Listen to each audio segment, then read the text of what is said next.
Hi, everyone. It's Congresswoman Jan Schakowsky. I hope that you had a wonderful holiday. Bob and I, my husband and I, took an opportunity, if you can see a little bit of tan here. We went on a Caribbean cruise to celebrate our many anniversaries, and it was fabulous.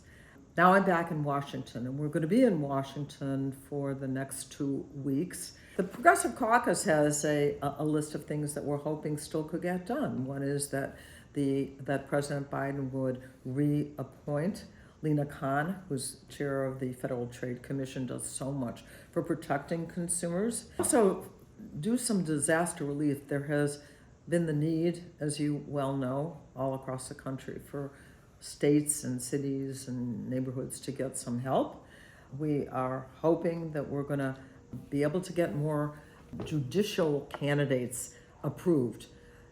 Senator Durbin has been doing a great job getting more and more good judges appointed to the bench. I would like to see the president pardon nonviolent offenders, especially those who have been incarcerated, nonviolent and drug offenses, but others as well. I'm also very anxious to see him scurry to get all the Inflation Reduction Act provisions go into law. It is so important that we get the funding distributed right now before we go into the next session of Congress with a new administration. I've been looking very carefully at Trump's cabinet appointees and concerned in many ways that we don't always have the most experienced or knowledgeable people, and in fact there are some that absolutely, in my view, should not be in that cabinet.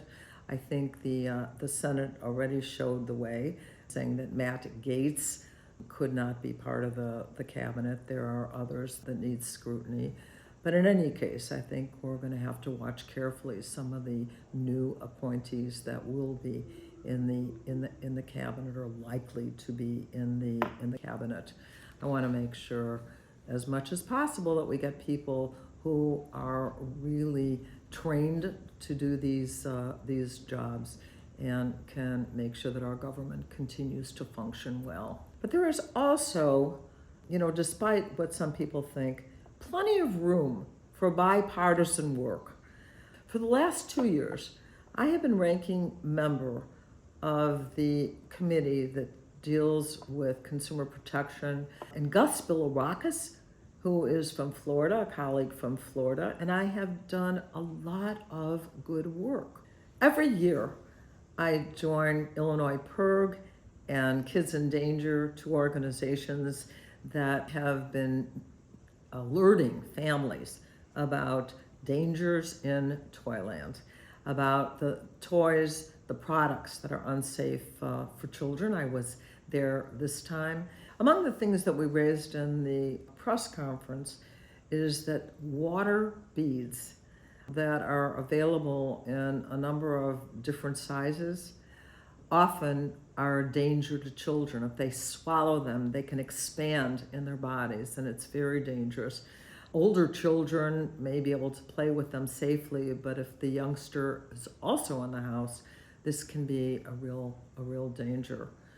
We've also raised concern that there was a cut in the funding for the Consumer Product Safety Commission, whose full budget right now is only $170 million.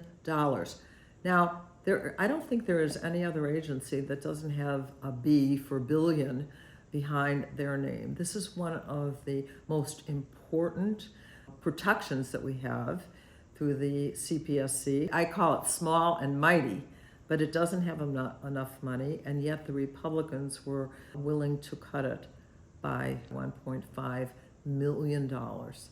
It's incredible. And I think it is to protect corporations, etc. The other thing we mentioned in the press conference is that even though some of the dangerous products are so-called recalled, that they're as dangerous, that a lot of them, it takes years before there are significant recalls. Now, I say and said to the manufacturers of these products, you spend plenty of money advertising the products themselves. What about spending real money to get them off the shelf when they have been found as dangerous?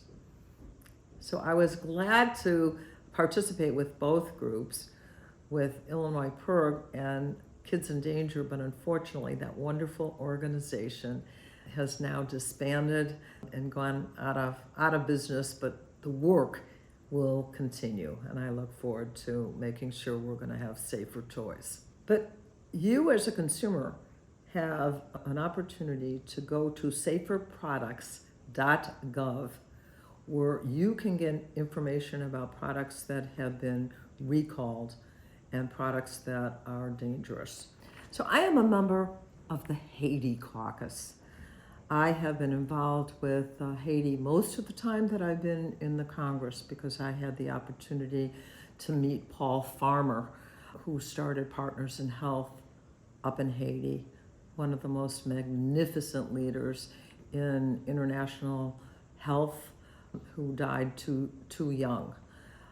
So I went to Haiti and met with him and learned a lot about how we can care for people, even in the poorest communities and the neediest communities, if only the resources are put there. Haiti has had many difficulties with natural disasters, and now Haiti is really in need of a government that can prosper and that can be fair. It's difficult right now. But we are now working as part of a progressive caucus, and a number of entrepreneurs and business leaders, both in Haiti and in the United States, who are launching the Haiti Business Accelerator, bringing together people who have expertise in business. And this can happen. And we are getting the private sector to begin to train, to support, to help raise money for a business accelerator in Haiti. And so I am very excited that we're not closing the door by any means on beautiful Haiti and the beautiful people of Haiti, who are having lots of challenges right now. But the people of Haiti themselves and the people in the United States who are of Haitian descent and others who care about Haiti can do something. And we're putting it all together into this Haiti Business Accelerator. I'm very excited about this. I wanted to call your attention to a Sun-Times article that I'm very happy about. It was about Sullivan High School. It's an amazing school. It was when I was there as a teenager, and it's even more so, I would say, now, because there are over 50 languages spoken at Sullivan High School. A book was written called Refugee High about Sullivan High School. There was a long article about Sullivan High School because they had a holiday party. But what was found at the holiday party, that a number of the people, families and the students, are fearful because they're afraid of what they've heard Donald Trump say about deporting people who are undocumented. And I gave a very strong quote to that reporter, and I said, I want to tell you, we are not going to stop fighting for these people. We are strong in Illinois and in our communities because of immigration, because of the contributions of immigrants. So I said, if you're going to come after people in my high school or in my community, they're going to have to come through me.